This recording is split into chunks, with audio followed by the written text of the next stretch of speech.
Without shame, most people are cowards, filled with greed and vanity, always competing for resources, power and notoriety. In order to gain these things, it required that the masses must be controlled and influenced.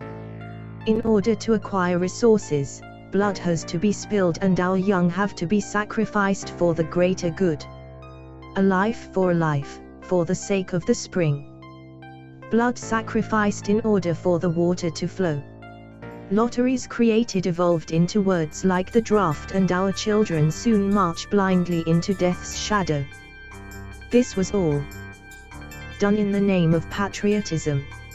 Still, we are told that we must sacrifice our young for the sake of the many, and we do not take a moment to figure it out. We and the elites are not one and the same, we are segregated with two separate purposes and standards. The rich enjoy their wealth by manipulation, through standards and symbolism. While exiled in Babylon, the Jewish created their text, in order to retain their identity as God's chosen people. They were living with pagan barbarians, of course, weren't they? People who worshipped gods by laying in their own excrement, yet understood the moon's cycle by the 5th century BC. It is also a wonder how Babylonian ideology found its way into the Talmud and then eventually the Quran. We are placed in positions accordingly. If we are smart enough, though, we can climb our way out of the cesspool, through the use of fame, intellect, money or beauty. Even then, though, we may still be called upon to sacrifice ourselves or loved ones for the greater good. The greater good, of course, is a small percent of people who enjoy living in penthouses or in the south of France.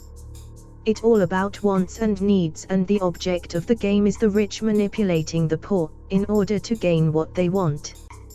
Usually by monopolizing resources, then extorting us with laws that we then submit to without disagreement. It is only when laws affect the elites negatively, that those laws change. Poor people and their families are nothing more than pawns on a chessboard. Still, the ruling class was gracious while they changed from kings and queens into the elites, changing their persona and status, while meeting their growing needs. Building towers that climb above their surroundings, overwhelming us in hypnotic spells of grandeur. We worship the Eiffel Tower, Golden Gate Bridge and even the Twin Towers that fell in recent years. The blood of children is smeared upon the foundations of those structures, but do we care? We placed our vanity at the doorsteps of two buildings, while victims still perish today. We send our children off into the darkness, and some don't return. The world is actually overpopulated, and some believe that sacrifices have to be made, for the greater good. This seems to be a common theme in every issue too. But, what is the greater good though? WHO, the World Health Organization, actually has statistics of how many people are estimated to die within the next 50 years. John found out too, in order for an environmentalist to achieve what they want, carbon levels in the atmosphere need to go down to 165. In 1985, carbon levels were at 225. By the year 2000, levels were down to 185. In order for carbon levels to make it down to 165, the human population has to decrease. With a population of over 7 billion, we cannot achieve a carbon level of 165. In other words, population control is a top priority in geopolitics. To achieve these goals, people must die, and sterilize RTO laws enforced. How proud we were when those towers were built, with foundations strong and sure.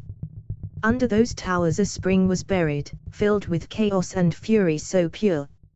A battle raging so strong and silent, and the people without a clue. Hidden away within isolated bubbles, so far away from the world and all of its troubles. The earth began to rumble, the ground began to shake, while foundations began to crumble and those towers fell to the floor. Under the foundations we found two enemies, battling one another. Each burning with hatred, neither more furious than the other. Battling over the spring, neither wishing the bloodshed to end. Though if the bloodshed ends, the earth will no longer rumble, the ground will no longer shake and the towers will no longer fall.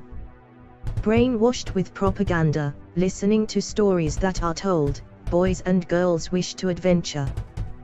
Glossy-eyed, young and wanting to shoot a gun, while playing with black powder. Searching for adventure, fortune and fame, they travel to far-off lands. Mystery and adventure is all they see, yet, the more that is seen the more they want and more will be revealed. So sail across to that faraway land, map the skies as they go. The young should create not destroy, or be hypnotized and mesmerized either. Kids though will see, what they only wish to see. When they go just over that hill, they will see what was once golden orchards. Pastures once filled with rose petals, now nothing but scorched land. Looking towards the horizon they will speak of way back when, remembering how it used to be. When grass grew green and we were truly free, while in the back of their minds lay all the shame. What they truly became, the day they decided what they had to become. The lies they fell for and the leaders they followed, who selected only the best of the stock. Those who decided who shall live and who shall die.